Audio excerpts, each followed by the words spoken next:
महामूर्ख दोस्तों का जादू। एक गांव में 4 दोस्त रहते थे, राजेश, रितेश, संजय और सोनू। ये चारों ही गांव के सबसे मूर्ख लड़के थे। सारा दिन इधर उधर घूमते, कभी किसी के खेत से कुछ तोड़ कर खा लिया, कभी किसी को परेशान कर लिया। गांव के सभी लोग और इन चारों के घर वाले इनसे बहुत परेशान हो गए थे। एक दिन संजय के पिता ने राजेश, रितेश और सोनू के पिता को अपने घर बुलाया और कहा, अपने लड़कों को सुधारने का अब हमारे पास कोई तरीका नहीं बचा है। हमने उन्हें समझाने और सही राह दिखाने की बहुत कोशिश की, लेकिन ना तो वो चारों कुछ काम करते हैं और ना ही अपनी बेवकूफियां करना छोड़ते हैं। इसलिए मैं ये सोचता हूँ कि मेरा एक मित्र शहर में बहुत बड़ा जादूगर है, क्यों नहीं इन चारों को उसके पास भेज दे और उससे इनको जादू सिखाने के लिए बोले। संजय के पिता की यह बात सुनकर बाकी के तीनों बच्चों के पिता मान जाते हैं और कहते हैं, जहाँ इतना कुछ करके देखा वहाँ ये भी कर के देख लेते हैं। फिर संजय के पिता अपने मित्र जादूगर से बात करते हैं और चारों लड़कों को एक साथ बुलाते हैं और उनसे कहते हैं, शहर में मेरा एक मित्र बहुत ही बड़ा जादूगर है। मैं तुम चारों को उसके पास भेज रहा हूँ ताकि तुम उससे जादू सीख सको और आगे अपने परिवार की देखभाल कर सको। लेकिन तुम लोगों को वहाँ पर 2 साल तक रहकर जादू सीखना होगा और पूरी मेहनत करनी होगी। यह सुनकर संजय, सोनू और राजेश बड़े खुश होते हैं। तभी रितेश बोलता है, अरे वाह, जादू जादू तो हमें बहुत पसंद है, कितना मजा आएगा। अब जब भी हमें जादू देखना होगा तो हमें उसके लिए कोई पैसे खर्च करने की जरूरत नहीं होगी। अब हम फ्री में जादू देखा करेंगे। ये सुनकर संजय के पिता अपना सर पकड़ लेते हैं और मन ही मन सोचते हैं कि मैं बेवकूफों शहर भेज तो रहा हूँ, ना जाने ये क्या करेंगे।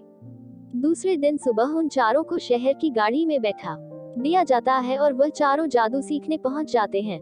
2 सालों तक वह चारों बड़ी मेहनत करते हैं और जादू के अनुसार अध्ययन और तपस्या भी करते हैं। 2 साल के बाद जब वह पूरी तरह से जादू सीख लेते हैं तो अपने गांव वापस आने के लिए निकल पड़ते हैं। गांव के पास के रेलवे स्टेशन और उनके गांव के बीच एक जंगल पड़ता है। वह स्टेशन पर उतरते हैं और जंगल के रास्ते अपने गांव की तरफ चल देते हैं। चलते चलते अचानक संजय बोलता है, रुको, मुझे कुछ दिखाई दिया है। संजय की बात सुनकर वह तीनों वहीं रुक जाते हैं और संजय दूसरी दिशा में चल देता है। वहां जाने के बाद संजय अपने तीनों दोस्तों को वहां बुलाता है। वह तीनों वहां जाकर देखते हैं तो उन्हें एक हड्डियों का ढांचा दिखता है। ये देखकर सोनू बोलता है, तूने ये देख कर हमें रुकने को बोला है, अब तू इन हड्डियों का क्या करेगा। सोनू की बात सुनकर संजय बोलता है, आज हम ये पता लगा सकते हैं कि हम चारों में से सबसे बड़ा जादूगर कौन है। संजय मंत्र पढ़ने लगता है, ओम क्लीम हड्डी हड्डी डिंग, ओम क्लीम हड्डी हड्डी डिंग, ओम क्लीम हड्डी हड्डी डिंग। मंत्र खत्म होते ही हड्डियों का ढांचा एक दूसरे से जुड़कर एक शेर के आकार में खड़ा हो जाता है। ये देखकर सोनू बोलता है, बस तुझे इतना ही जादू आता है, देख अब मैं क्या करता हूँ। सोनू मंत्र पढ़ना शुरू करता है, ओम क्लीम अकारम आरम फट, ओम क्लीम अकारम आरम फट, ओम क्लीम अकारम आरम फट।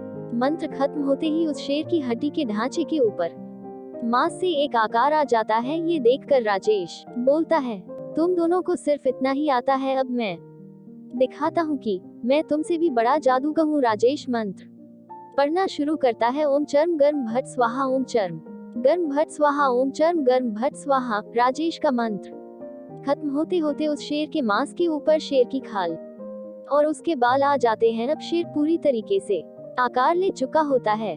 तभी रितेश बोलता है, तुम सबने तो कुछ नहीं सीखा, मैं तुम सबसे बड़ा जादूगर हूँ, अब मैं तुम्हें अपना जादू दिखाता हूँ। ये बोलकर रितेश मंत्र बोलना शुरू करता है, ओम क्लीम ग्लीम स्लीम फट स्वाहा, ओम क्लीम ग्लीम स्लीम फट स्वाहा, ओम क्लीम ग्लीम स्लीम फट स्वाहा। रितेश का मंत्र खत्म होते ही उस शेर में जान आ जाती है और वह शेर रितेश के ऊपर कूदता है और उसे मार देता है। ये देखकर बाकी के तीनों दोस्त डर जाते हैं। फिर शेर राकेश के ऊपर झपकता है और उसे भी मार देता है। इस तरह बारी बारी शेर संजय और सोनू को भी मार देता है और बड़े आराम से खुशी खुशी टहलता हुआ जंगल में चला जाता है। सही समझ के बिना ज्ञान व्यर्थ है।